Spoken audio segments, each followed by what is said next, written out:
بسم اللہ الرحمن الرحیم۔ معزز دوستو، مجھے تعجب ہوتا ہے ان لوگوں پر جو رب ذوالجلال کے اس مبارک نام اللہ کو چھوڑ کر اللہ جل وعلا کو ایسے ناموں سے مخاطب کرتے ہیں جو نام رب نے اپنے لیے نہیں پسند فرمائے۔ رب نے ان ناموں کے ذریعے اپنے آپ کو متعارف نہیں کروایا، اور نہ ہی رسول اللہ صلی اللہ علیہ وسلم نے ایسا کوئی نام لوگوں کو بتلایا ہو۔ رب ذوالجلال کا ارشاد ہے وَلِلَّهِ الْأَسْمَاءُ الْحُسْنَى فَادْعُوهُ بِهَا۔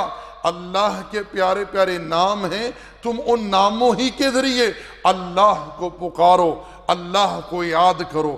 میرے بھائیو، اللہ جل وعلا کے اسماء و صفات کا معاملہ توقیفی ہے، اس لیے کسی کے لیے جائز نہیں کہ وہ رب ذوالجلال کے لیے کوئی ایسا نام، کوئی ایسی صفت ثابت کرے جو رب نے نہیں بتلائی، اور نہ ہی اللہ جل وعلا کے پیغمبر نے اس صفت یا نام کے بارے میں کوئی خبر دی ہو۔ میرے بھائیو، آج کل ہمارے سامنے اکثر لوگ یہ نام ذکر کرتے ہیں خدا۔ اب یہ کلمہ خدا کہاں سے آیا ہے؟ کس نے سکھلایا ہے؟ کتاب و سنت میں تو اس کا کوئی وجود نہیں۔ امت سلف میں سے کوئی اس نام کو نہیں جانتا تھا، کوئی اس نام کو نہیں پہچانتا تھا۔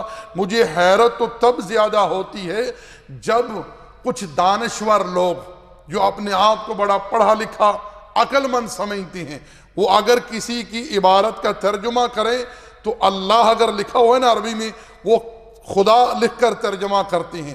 اور کچھ ایسے لوگ بھی گزرے ہیں، اللہ تعالیٰ ان سے درگزر کرے، جنہوں نے قرآن کریم کے تراجم لکھے ہیں، وہاں جہاں رب ذوالجلال کا اسم مبارک، اسم آدم اللہ ذکر ہوا ہے، وہاں انہوں نے اللہ کے بجائے خدا لکھا ہے۔ اللہ المستعان۔ اور یہ بات آج کل عام ہو چکی ہے۔ میرے بھائیو، رب ذوالجلال اس چیز کو پسند کرتا ہے کہ اللہ کو اللہ کے ان اسماء حسنہ کے ذریعے پکارا جائے جو رب نے بتلائے ہیں، اور تمام اسماء حسنہ میں سب سے عظیم نام رب ذوالجلال کا اللہ ہے۔ اس لیے اللہ کہہ کر پکاریں۔